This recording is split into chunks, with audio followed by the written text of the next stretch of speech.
I'm Derek Hankerson with FirstCoast.tv. I'm here today with John Russell of Florida Buffalo Soldiers. John, what role did the Buffalo Soldiers play in World War I? Well, they played a very significant role, but they weren't honored by our country. The fightingest and most decorated unit of World War I was the 369th Infantry out of Harlem. They are known worldwide as the Harlem Hellfighters. Matter of fact, the Germans called them the Black Rattlers because they have a rattlesnake on their unit insignia. They won more medals in World War I than any other American unit. But you won't find them listed in the books until recently because every medal they won was for the French. For the only time in the history of this country, our soldiers were turned over to another country. And they are the most decorated unit with something like the equivalent of the Congressional Medal of Honor in France is the Croix de Guerre. They have a regimental unit Croix de Guerre.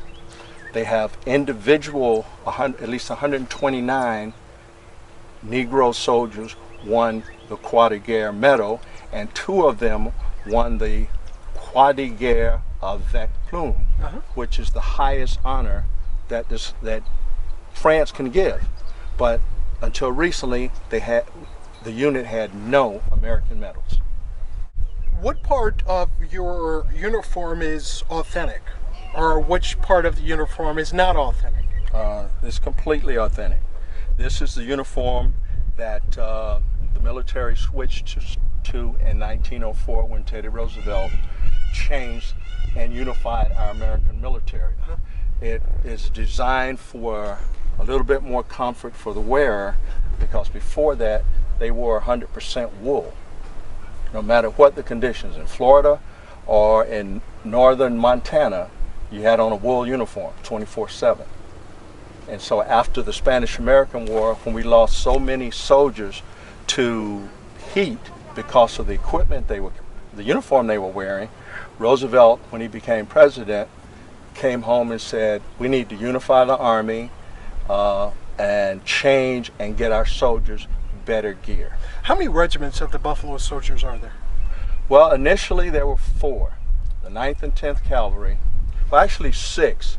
When Civil War ended, Congress authorized 6 colored regular Army units. The 9th and 10th Cav, the 38th, 39th, 40th, and 41st Infantry.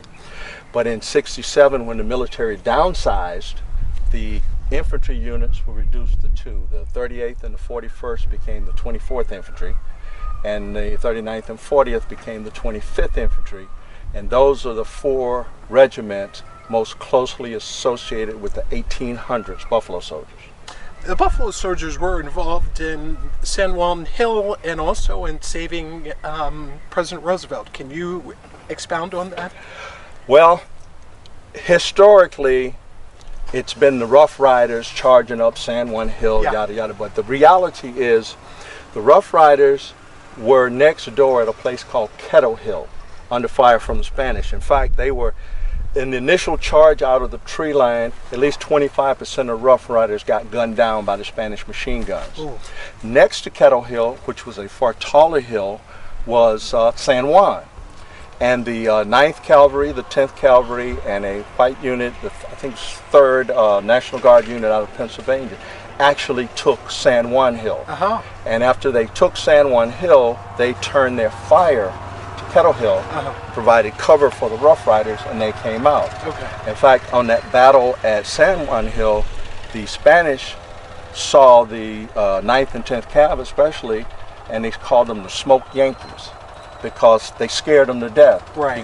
These guys had been out west for 30 years. They were one of the few units that never got rotated out. So they were all experienced, professional Indian fighters. And when they charged San Juan Hill, they let out a howl like they were fighting. And even when the Spanish were gunning them down, they wouldn't stop. And it scared the Spanish because the San Juan Hill was lined with barbed wire because the Cubans ran cows through there.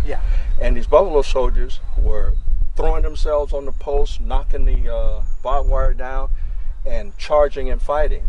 And the truth that nobody tells about that, the main reason we took San Juan Hill, Spanish ran out of bullets. Oh, that's funny.